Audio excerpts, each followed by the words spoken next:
We have a very interesting video today discussing why are women the first to leave a relationship by tonight's conversation, and let's see what they have to say. Why are women often the first to leave relationships? I think that women are often the first to leave relationships because our communication tends to be a little bit more direct and clear. That's capped in a motherfucker. Oh my. We starting the video off like this. I'm trying not to pause like this. That is so cap. You know how many times I done had a conversations about something so minute with a shorty, and they be like, that's not what I meant. What the fuck? We're often the first ones that's saying that there's issues, and we're giving you a chance to work on it, and we're giving you a chance to work on it, and we're giving you a chance to work on it. So men do this shit too. We'll tell you about some shit, right? And then we'll tell you like once or twice. And then after that, what we do is we get the fuck on. Right? Some of us will hope that you change. And then we'll get emotionally checked out too. Like dudes do this shit too. By the time we actually leave, it's like you forced our hand or we had been mentally left because you wasn't doing anything to keep me here. So it might look like she just got up one day and all of a sudden the love is gone because you wasn't paying attention. Y'all don't be listening. What's not clicking, Steve? Y'all don't be listening either, gang. Like, this is the thing about like the communication thing, right? Women will swear up and down that they want a guy that communicates, but they only want a guy that communicates when it's not about them. I've come to notice that. The minute it's about them, you're controlling, you're toxic, you're sassy. All of these different motherfucking claims. Oh, you're gay. Huh? Because I told you I don't like when you do this, that, and the third. It, makes me feel uncomfortable. Or, hey, chill out with that. You know what I'm saying? It's all of these different things instead of what it actually is. But if you talk about some girl that or one of their coworkers, they down to hear about it all day. The minute it gets directed to them, it's like they can never do any wrong. Some of them. Like you gotta pay attention to her mind and her heart gonna leave before her feet every time.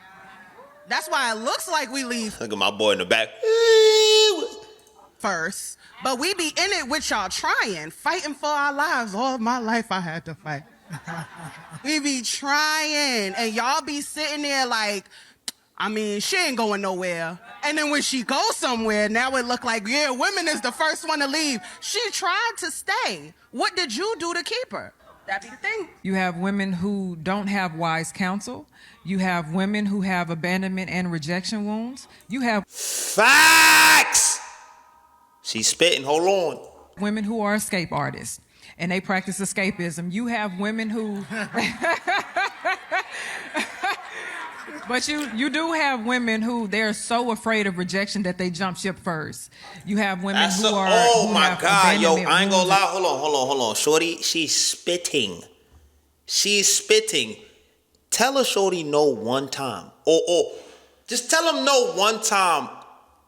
Some shorties will flip the fuck out and swear up and down that you don't like them.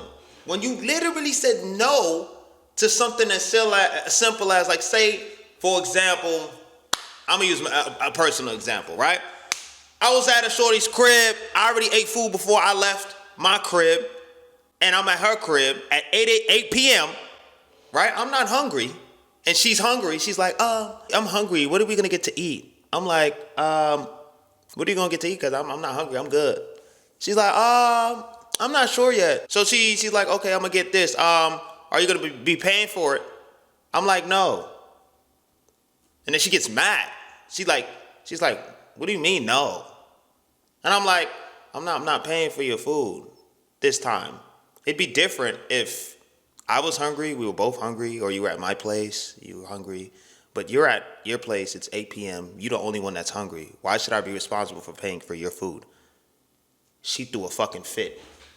That was the night I had to be like, yo, I ain't gonna lie, I feel like an ATM. I'm gonna go my way, you do your thing. You know what I'm saying? Because she could not understand. She could not understand that she was wrong. That she gave me the silent treatment for 40 fucking minutes. Went to go smoke a blunt because I told her no to me buying her food. Like, what the fuck? Like, are you serious right now? She's like, the least you can do is give me some food because when you told me about your ex, you was out here paying her rent and doing all this other stuff for her. And then the minute she threw my ex in the picture, I said, yeah, she can't come back from this shit. Can't. A small ass no, that's not even that deep. But just move on with life. She threw a fucking tantrum, went to go smoke a whole blunt, rolled up and everything. They run to the blunt every time. I'm stressed. Fuck. Put the blunt down, gang. Y'all need to stop. They smoke a blunt for everything. Some of these shorties, bro. I'm like, yo, y'all niggas y'all look like addicts, low key. Breath be hot too, on God. Talking to me in my face, your shit hitting my nose. I can't even think, my nigga. Let's proceed. And so to avoid feeling any sense of abandonment, they jump ship as soon as they get anxious or as soon as something seems like a threat. Mm-hmm. When people have trauma, their nervous system now responds to many things like it is a threat. Like anything, this can be a man sighing, a man not texting you back, a man not calling you, a man hanging out with his homeboys a couple of hours, and then you decide you want to leave the relationship. Also, the bad thing, especially because I'm a woman, I've done this before, is being around the wrong counsel. That's a fucking ball. If you got the wrong friends, especially ones that just cannot seem to keep a man for whatever reason, they will do everything in their power, even if you got a good man, to be like, yo, you could do so much better, and butcher the relationship because of jealousy, because they think that every man has a secret motive, right? Niggas do this shit too. Oh, she bad. You already know she doing some skeptical shit. That's not true all the time, gang. That's not true all the time. There's actually some decent women out here. They're a little, far in between, but they're out there. And same thing for men. There's good dudes out here. Not every dude operates the same. Not every shorty operates the same. This is why I be getting on everybody's ass. But this is a bar. This is a bar. This is a bar. You're being around women. For one, you got women who are in the streets. You don't need to be getting counsel for them. Facts! But you also got women who are projecting their trauma into your relationship, and you also have frenemies as well. Facts! You also have the people, those supposed friends who want to see your downfall. And because they are not happy with their own life, they want to make you miserable because misery, y'all loves know company. what misery enjoys company. Yep. And so, baby, you was completely right? On your end, you were absolutely right because that's true. But we are not going to take away from the fact that there really are some women who be damaging relationships that are actually good for them. They be sabotaging because of their own fears. Literally, bro. Oh my God, bro.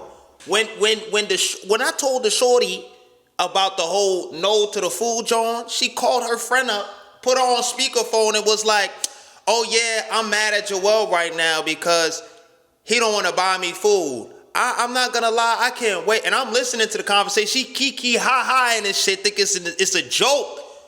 I'm hee hee ha ha with her back. I'm like, that's not. I don't think that's funny. And then she's like, "You still not gonna buy me no food?" While her friend is on the phone, I'm like, "No, I don't feel like you trying to make me feel guilty. You trying to manipulate me by using your friend that thinks like you, right? To make me feel 2v1, to make me feel guilty for saying no because I'm not hungry. You're not a kid. You're not my child. I'm not responsible for feeding you every time you get hungry. If you need it, say it. But you're supposed to be so direct and clear with communication, right? You see what the fuck I'm saying? You see what the fuck I'm saying, right? And then when I talk to her about, hey, I really don't like what you just did on the phone and the whole interaction. I feel like I'm being used like an ATM and I want to leave now. Now she's throwing on this fucking show where she's crying. She's doing all this rigor-remove bullshit. And I hate having to bring up the situation, but it's like, this shit is crazy, right? And then it's like, shorty, I really tried to reason with you, but it's just like you double down by saying things like, oh, I'm just a girl. Why is it wrong for me to have expectations that you should have to pay for my food if I'm giving you the meow meow? What the fuck? Are you dead ass? You know what you sound like right now? Hold on. Hold on. I gotta. Hold on.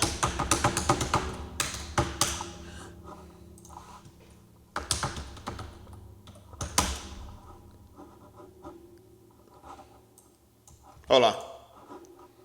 This is what the fuck you sound like right now. You know what I'm saying? So, come on. I look at you, how I look at you more valuable than you look at yourself. You telling me because you gave me the puawa, the punani, you entitled for me to give you food and other shit? The fuck? That was we've never had this discussion. So I'm like, where'd you get that expectation from? You know what she said? I'm just a pretty girl. Bitch, I'm just a boy. I'm just a boy. War. Cause what? I literally said that. I said I'm just a boy. And I crossed my arms. And then the fact that she was doubling down on this thing, like she was right, and then her friend was backing her up this whole time. I'm like, yeah, there's no winning. There's no communicating. Nothing can save this mindset. And I see why you a baddie and you ain't got no man. If you had spoken to me 5 years ago, my dumb ass would have been like, okay, babe. Because she bad. No, I don't give a fuck now. You bad? Cool. What's your character like? Shit, I'm out. And people will be like, oh, you're too critical. That's not being critical. That is a red flag. That is a red flag of death. It's not like a slight red flag where you can like, because everybody got their red flags. And let's be honest, I got red flags. But there's like red flags that's like non-negotiable. And that shit right there, throwing my ex in my face, literally calling herself a prostitute, saying she's entitled to my food because she threw me the boom boom, and then calling her friend to get validation so she could further try to manipulate the situation into making me feel guilty that I'm not paying for her food, and then she want to be on the phone with her like, you know what, fuck these niggas.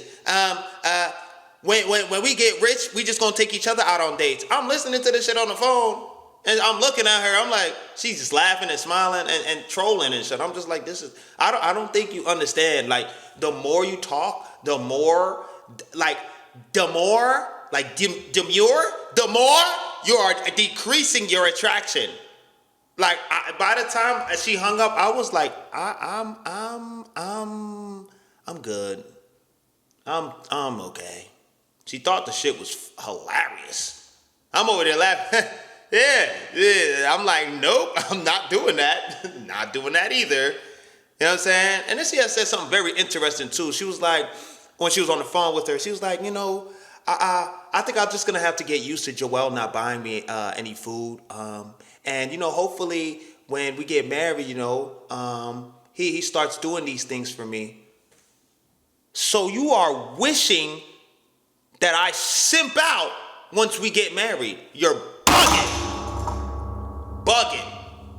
It's like I already communicated to you that me buying you food and doing nice things is a kind gesture. It should be something I want to do by default. I shouldn't have to be obligated to do that. But she's a direct and clear communicator. Right? And then I confronted her about the whole girlfriend thing, like throwing my ex in my face. She was like, that's not what I meant. But you're a clear communicator. I'm like, but I received it as you being disrespectful because that's exactly what it was. You compared the way that I was treating you to someone that's no longer in my life, that literally got rid of me because she was quote unquote bored, and she would literally be on the phone with her single friends talking about our relationship. We lived in the same crib. I can hear everything she was saying, gang. She did not sound satisfied with the relationship, which is fine. Right? But anyways, this is crazy work. This is crazy work. This is crazy work. You know what I'm saying? But shout out to what the people them. what I'm saying? Tonight's conversation. Let's read these comments, though. I'm very intrigued. I want to read these comments, right? All right. Let me move over here. Let me move over, right? When we communicate, they call it nagging. I mean, because some of y'all do be nagging about shit. Some of y'all do be nagging about some shit. Word. We leave mentally before we leave physically. Men do this as well. Just reiterating what was said in the joint. I disagree. This is not a woman thing because men experience. Bro, come on. This is not a woman thing because men experience this shit too. This issue is when one partner cares more than the other. Oftentimes, the person who wants the relationship to work is open to communication on fixing. Bar! That's a bar. Because people forget that relationships takes two. Not one. It takes two. That's why part of the whole vetting process is seeing how you handle conflict and seeing how much humility each person has, right? Because with that humility, you can see, okay, this person is able to see when they're wrong and when they're right, understands that they're human. Everyone's human, right? Unless you're an alien, let me know, right? And then the conflict part is like, what do you do when shit hits the fan? Do you attack me or do you attack the problem? Are you solution oriented, or are you so stubborn in your beliefs that you can't be like, damn, I ain't gonna lie, I was wrong. There's been moments where I'll be like, I ain't gonna lie, I did some goofy ass shit, bro. I've done goofy shit. I'm not afraid to admit that. You know what I'm saying? But I also am not one of those dudes that's like, I'm right. I told you I was right. I'm just gonna try to get you to see my point of view. You could say your point of view, and then we look at things from an objective standpoint. And then try to come back to a neutral state. Right? Both are correct. Her mind, her heart, gonna lead before her feet every time. Oh, okay, bro. They're just reiterating what they already said. I agree with the first part. Women who get up and leave most likely have already tried to give partner the chance to fix it 1 million times. Okay. I swear it's the she ain't going nowhere mentality. Yeah, that mentality is toxic. I'm not gonna lie. I've heard this shit. It's toxic, right? When men are confronted, they feel attacked and turn the tables and play victim. Like I said, there are some men that do this. There are some women that does this. I gave you a whole example of this. It's not really a gender-based problem. Both sides could experience this shit. You know what I'm saying? Ah, man. I really wish that the dude spoke in this video. But the second speaker really, really understood what she is. And I bet you she's married. I don't know her, but I can tell that the first one is probably having a hard time out here in these streets. I'm saying, like all of us that are, you know what I mean? And then the one that sounded, you know what I'm saying, had objective points about it. I'm pretty sure she's married. I'm just making an assumption. But if y'all know, y'all let me know. But yeah, man. Y'all let me know y'all thoughts on this particular topic, man. Yeah, this is a very interesting video, and yeah, man, it's some tough times we're living in right now. Make sure to follow on Instagram. The link is in the description. If y'all want to watch the original video, watch more videos like this, or want to send me videos to react to, because y'all know I respond to the comments, send it to my Instagram. You know what I'm saying? And yo, that being said, let's suck your blood clot, mother.